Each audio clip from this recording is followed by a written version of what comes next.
Welcome, Dr. James Beckett, Sports Card Insights, another Ramblings episode. Catch all for a number of things that have come through the mail or questions that have come up. But thank you, sponsors, Upper Deck especially, for some boxes that I got, but also Panini and Topps, Heritage Auctions, Hug of the Scott Auctions, Mike Stadium Sports Cards, Burbank Sports Cards, ComC.com, and Beckett Media, Beckett Grading, Beckett Authentication. As I said, Ramblings, but the first one is just thanking Upper Deck for some boxes in the mail. Just finishing up with the Winter Olympics, America beating Canada in overtime. So a little buzz. Hearing more about hockey these days. I think Upper Deck's doing a great job. This is got a box of the SP Game Used from this year, $200 a box. You're only going to get 9 cards, but 4 of them are hits. I got 4 of them that were game used out of the 9 and autographs on some of them. So you're not going to get a lot of base commons, and you're not going to try to complete the set. You're just going to try to get cards of players you like or teams you like. But hockey has very avid fans. The set's been out a week or so. I mean, it's a game-used product, and that's what it's featuring. There are good, thick cards in there with some nice patches, and one was like a tech card, and then an autograph, a memorabilia, and then a patch. I was pleased. I'm not looking for the rookies, although I did get a Matthew Schaefer that was nicer. I'll hold on and see if he's worthy of my wall, but we'll see. Nothing super special, but you're getting good stuff. This is not like a flagship brand where you get a bunch of cards. No, every card is attractive. Thank you, Upper Deck. The other one was Upper Deck Golf, which interestingly, they're touting the 25th anniversary, but nowhere on the box or on the pack, I don't see any reference other than in the very fine print of the copyright for 2026. But it was 2001, 25 years ago, that Upper Deck launched their 2001 Upper Deck Golf set. And this is commemorating that, celebrating that. $150 a box, not as expensive as the Game Used, released just a week ago or so. But every card's pretty much the same thickness, so you can't pack search very well. There are men and women in the set with golf, and I like that. I think that it increases the appeal. Retrospective young guns for golf, hockey, whatever it is, seems to be having a good appeal. No mention of any autographs or game used. This allows the product to be popularly priced. Dazzlers, Canvas, Outburst. I'm more and more familiar with those things as I open more newer stuff, mainly from the hockey. And that's why I liked it when card companies had more than one sport. They could use some of the design concepts across sports. Upper Deck's doing that with hockey and golf. But back in the day, 2001, we were very helpful. Not a partnership. It wasn't even a joint venture, but we had an agreement. They wanted us to do a magazine, and I had told Richard and his team, but mainly Richard, because I'd had some conversations just privately with Richard, that we will be eager to do a magazine if the market warrants it. We don't like to be the first one out. We want to see how the product is well received. And he said, well, that's not going to work for us because it won't be well received if there's no magazine to support us. We can't just do a magazine on pure spec. And he said, we're really going to promote this. We're going to get it out there, but we need to have a magazine, including a price guide. This is going to be the first major golf set. Pack pulled. Tiger Woods was big news. And of course, there was never really a question about whether this was the first pack-pulled card of Tiger, and that was part of the enthusiasm they had. And we had too. We were hoping. But because of their arrangement with us, they basically agreed to give a level of ad support, because they had a lot of ads in the magazine, at our regular rate, with the provision that we would print a certain number of copies and get them distributed through our normal channels and get them out there, which really was a gamble on both our parts to try to promote golf cards and to get them out there and to give it a chance that this would be a magazine that looked just as nice as the other magazines and it would put golf cards on the map. It was not as successful as either one of us liked. I think the magazine looked great. Their products looked great, but now it looks like they overproduced. And I don't think that was our fault, but because we got a lot of magazines out there too, because we really wanted to give it a chance. It was in everybody's best interest that golf be an emerging category with so many golfers out there. Again, like I said, the men and women. So that's down memory lane, just remembering Richard McWilliam, very active owner, but he's passed away now and he's got great leadership in place with Jason and their team. So thanks for these boxes and keep up the good work. Okay, some questions here from some of the people or things that have come up. there was a question, how is it okay to judge or assume or ask about the intent of someone that wants to buy something from you? So you're behind the table and somebody comes up and says, I'm interested in that card. It seems rude to me to say, well, what do you want it for? I just want to buy it. So I don't know that that would feel so good if I were the buyer, for the seller to grill me on what my intentions were.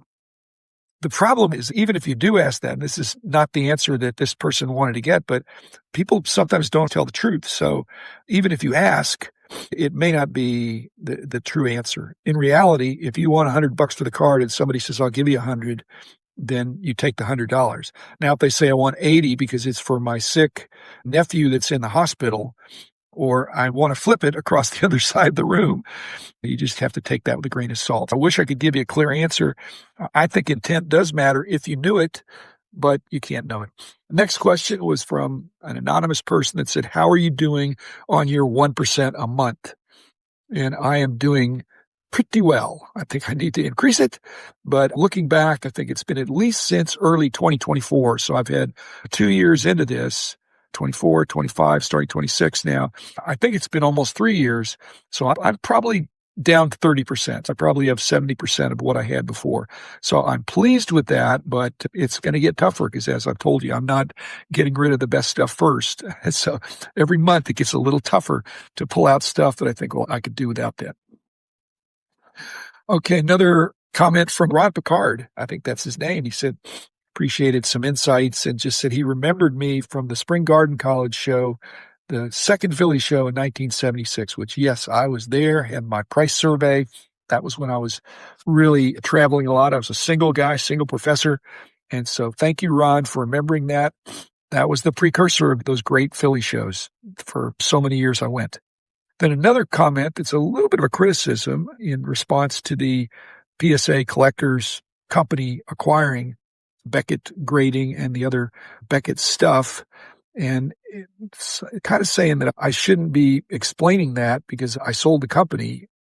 And I don't know if he means if I sold the company before. And so now when it's resold, I think I'm entitled to my own opinion.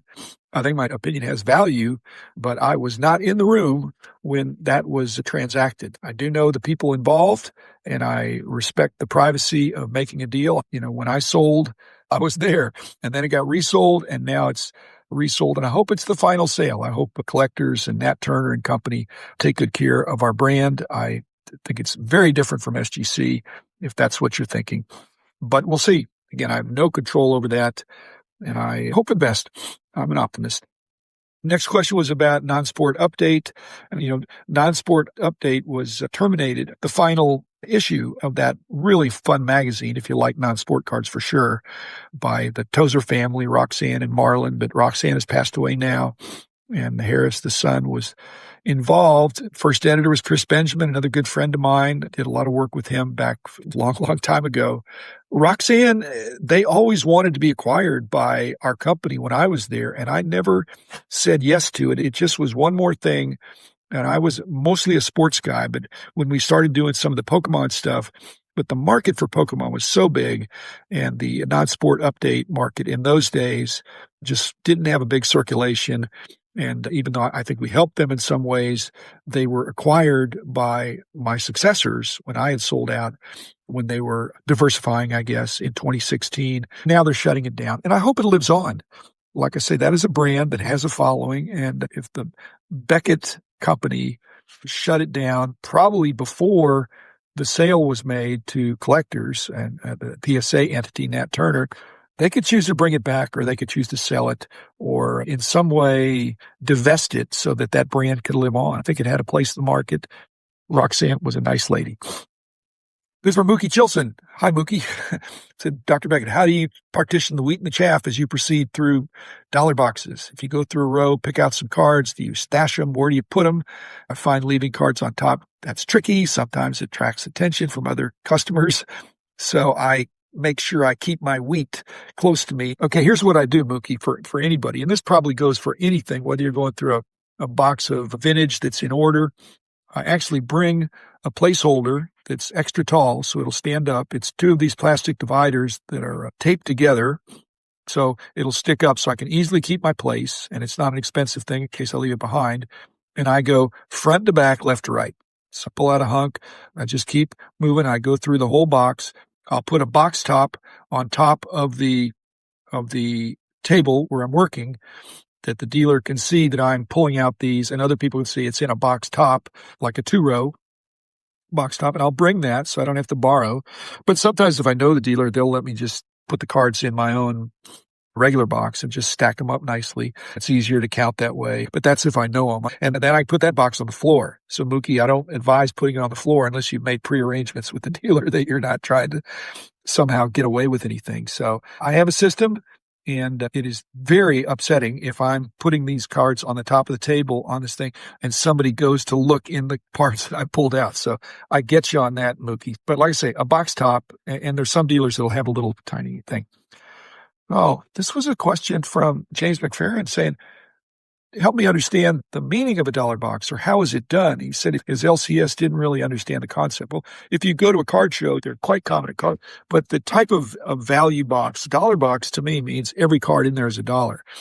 But some people think a dollar box is approximately $1. I've told the story of somebody had a dollar box and it was like $1, and then in small print it said "and up." And when somebody pulled out some cards, oh, those are the $2 cards. Well, how are you supposed to know that? And that was very upsetting. The reason dollar boxes are there is because people don't want to look up. They know the card is better. It's not junk. It's not a common, or if it is a common, it's from a vintage set. Rich has talked about finding obscure vintage cards in the dollar box. And yes, that does happen. And some dealers are not even going to look them up at all. And that's why Rich, who can buy by sight, and I can too, but Rich beats me to it. That's his specialty. But the high numbers, the years when you're very familiar, you just know them by sight. You don't even have to flip the card over. But the dealer doesn't know that. Most of the dealers are not vintage experts. In the old days, they were. In the new days, they're not. They're selling current wax. And if a collection comes in, they're going to pull out the big stars, and the rest of the stuff they're going to throw in a dollar box or a $5 box or a $2 box, whatever they want to do. But the dollar box is easy to calculate, that's for sure. But some of them have, if it's sleeved, then that's a different price, or if it's priced on the back. And I don't like it if I've got to double check what the price is. Everything's $1 in there, but some of them put these little colored dots on the penny sleeves, put it in a top loader or a card saver. That means something else.